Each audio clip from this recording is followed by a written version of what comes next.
What's going on, guys, and welcome back to the channel.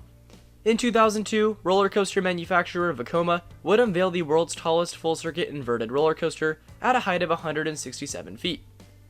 With 5 inversions, this custom suspended looping coaster also featured the world's tallest inverted loop, and has had some pretty significant modifications made to it over the years. But what is this giant among giants, and where did it come from? This is the story of Fantasy Island's Odyssey.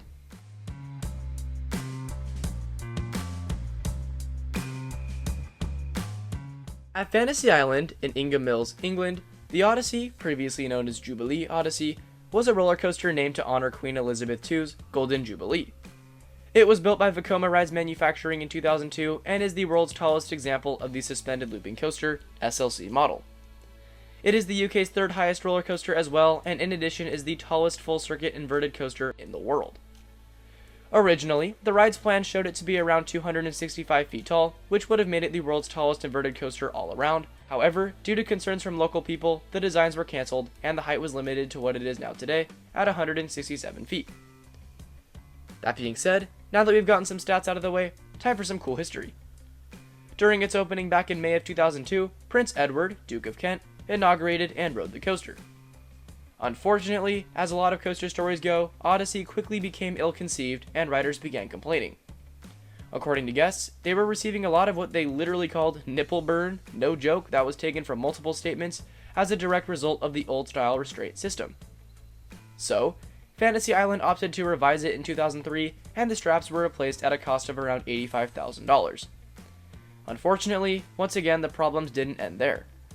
After a catastrophic breakdown when a restraint connector snapped, the trains were returned to Vekoma in September of 2005 for an analysis and fix. Shortly after, all of the restraints were remade of toughened steel and the wheels were tightened as well, supposedly to increase smoothness. However, once these revamped trains were put back on the circuit, the first test run resulted in a rollback. The trains were then once again disassembled and tweaked a bit on site.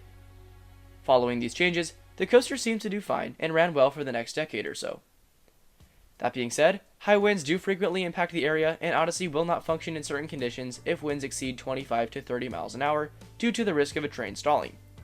It was for this very reason that the Cobra Roll and Horseshoe features were reduced a year after the attraction opened to lower the possibility of the train stalling, as it had done several times during its first year in operation.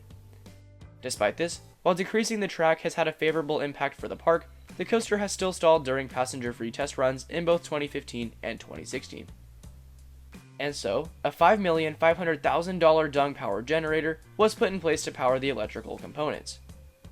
For all these reasons, it is said that Odyssey is to have costed nearly $39 million to build, making it the most expensive roller coaster ever built in the UK. The Swarm at Thorpe Park came close to beating this when it opened in 2012 at a cost of $28 million.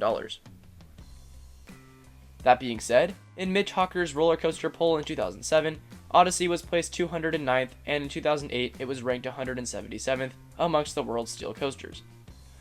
On the contrary, it is also regarded as the greatest SLC Vekoma has ever manufactured by various coaster fans.